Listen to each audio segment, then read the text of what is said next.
Hello बच्चों, आज हम लोग converse of basic proportionality theorem का प्रूफ करेंगे। बेसिक प्रोपोर्शनलिटी थ्योरम को हमने प्रूफ कर लिया है और अगर आपने नहीं देखा है तो मैं इसका लिंक डिस्क्रिप्शन बॉक्स में डाल दूंगी, आप प्लीज जाके देख लेना। आज हम लोग इसका कन्वर्स करेंगे, ठीक है।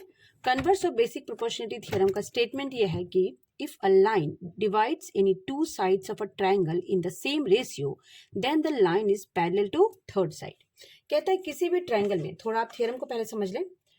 किसी भी ट्रायंगल में, ये हमने एक ट्रायंगल लिया, मान लीजिए ए बी सी, और इस ट्रायंगल में अगर A D by B D, if A D by B D is equal to A E by E C है, ठीक है। आप थ्योरम को थोड़ा समझिए। If A D by B D is equal to A E by E C है, तो ये जो डी ई होगा, ठीक है, डी जो होगा वो बी सी के पैरेलल होगा।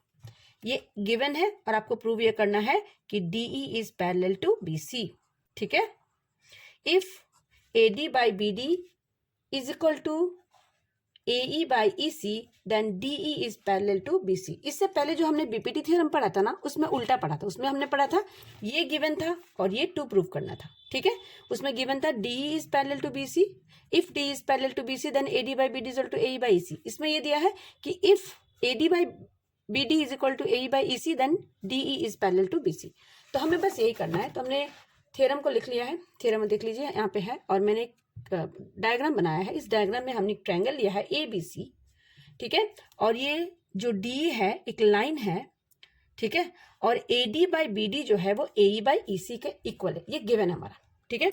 तो बच्चे जब भी हम प्रूफ करेंगे ना, तो हमें सब कुछ लिखना पड़ता है। सबसे पहले हमें गिवन लिखना पड़ता है कि गिवन क्या था।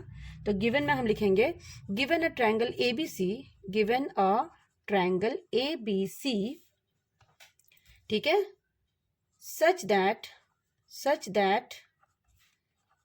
AD by BD is equals to AE by EC। ये हमारा गिवन है और इसी को हम 1 मान लेंगे। ये जो हमारा गिवन है इसको हमने क्या मान लिया, 1, ठीक है। टू प्रूव क्या करना है, तो हमें टू प्रूव करना है कि ये जो DE है ना वो BC के पैरेलल है। हमें टू प्रूव करना है DE is parallel to BC, ठीक है। तो बच्चों इसको प्रूव करने के लिए हम क्या करेंगे, हम ये सपोज कर लेंगे कि DE जो है वो BC के पैरेलल नहीं है, ठीक है। Let us assume DE is not parallel to BC। तो अगर DE BC के पैरेलल नहीं होगा तो D से कोई तो ऐसी लाइन होगी जो BC के पैरेलल होगी। सपोज कर लेते हैं कि एक लाइन हमने यहाँ पे बना दिया DE डैश, ठीक है, DE डैश एक लाइन ले लिया जो BC के पैरेलल है, ठीक है। हमने एक लाइन ड्रॉ कर दिया DE डैश, और हमने कह दिया कि ये जो लाइन DE डैश है ना वो जो है वो BC के पैरेलल है। DE नहीं है पैरेलल, DE डैश पैरेलल है। भाई कोई ना कोई लाइन तो होगी जो D से आएगी और जो BC के पैरेलल होगी। अगर DE नहीं है तो DE डैश है, ठीक है। तो हमने इसमें यही चीज लिखना है कि late us assume that DE is not parallel to BC। now let us draw अगर DE पैरेलल नहीं है BC के, तो D से हमने एक दूसरी लाइन DE डैश ली है जो BC के पैरेलल है। let us draw DE dash such that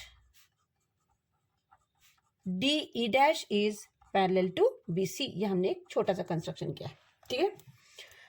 अब हमें क्या करना है, हमें अगर DE डैश BC के पैरेलल है, if DE dash is parallel to BC, ठीक है, if DE dash is parallel to BC, अगर ये लाइन इसके पैरेलल है तो इसमें हम बीपीटी थ्योरम लगा सकते हैं कि AD by BD is equal to AE dash by E dash C, है ना। इसका नाम हम 2 दे देते हैं, यहाँ पे लिख देते हैं बाई बेसिक प्रोपोर्शनलिटी थ्योरम, ठीक है।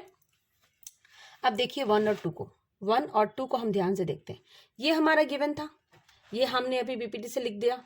तो इन दोनों का देखिए, इन दोनों के LHS सेम है। LHS देखिए AD बाई BD, यहाँ पे भी AD बाई BD।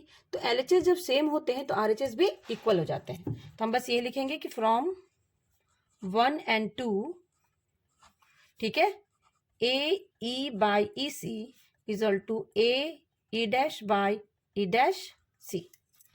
क्योंकि दोनों का LHS सेम था तो RHS भी सेम हो गया, ठीक है। अब बच्चों इसमें हमें कुछ नहीं करना, हमें बस एडिंग बोथ साइड 1 कर देना है। एडिंग 1 बोथ साइड, तो हम इसमें अगर इसका नाम हम 3 दे सकते हैं, एडिंग 1 बोथ साइड, ठीक है, इन 3 में हम दोनों तरफ 1 ऐड कर देते हैं, तो ये क्या हो गया, ए E by E C plus 1, ये हो जाएगा A E dash by E dash C plus 1। इसको हम सॉल्व कर देते हैं, इसके नीचे 1 इसके नीचे 1, एलसीएम ले लेते हैं, तो ये ई सी ये हो जाएगा A E plus E C equal to A E dash plus E dash C upon E dash C. अब जरा डायग्राम को ध्यान से देखिए, ए ई प्लस ई सी, इधर देखिए ए ई प्लस ई सी, ए ई प्लस ई सी क्या बन रहा है बच्चों, ए सी, तो हम यहाँ पे लिख देंगे आप ए सी बाई ई सी। उसी तरह से यहाँ पे देखिए डायग्राम में ए ई डैश और ई डैश सी, ए ई डैश और ई डैश सी मिलके हमारा ए सी बन गया, तो ये हो गया ए सी बाई ई डैश सी। अब देखिए दोनों के न्यूमरेटर सेम है ना, तो ये कट हो जाएंगे, बचेगा क्या, क्रॉस मल्टीप्लाई कर दीजिए, इसको इधर ले जाइए इसको इधर ले जाइए, ये हो गया E dash C equal to E C. इसका मतलब ये है कि ये ई डैश सी और ई सी ये दोनों सेम है, यानी ई और ई डैश अलग अलग पॉइंट नहीं है, both are the same point, it means E is coinciding with E dash, ठीक है। तो हम बस यही लिख देंगे, this implies E and E dash are coinciding point, coinciding points. अब कोइंसाइडिंग पॉइंट्स का मतलब क्या होता है कि both are the same point, therefore इसका मतलब क्या है, इसका मतलब है डी ई डैश पैरेलल है बीसी के, है ना, तो अगर डी ई डैश पैरेलल है बीसी के तो डी ई भी पैरेलल हो जाएगी बीसी के, ठीक है, ठीक है। तो ये आपका हो गया, एंड लिख देते हैं यहाँ पे, and D is parallel to BC, hence proved. यही हमें प्रूव करना था इसमें। तो आपको समझ आ गया है converse of basic proportionality theorem. Hope आपको ये वीडियो अच्छा लग रहा है। Thank you for watching.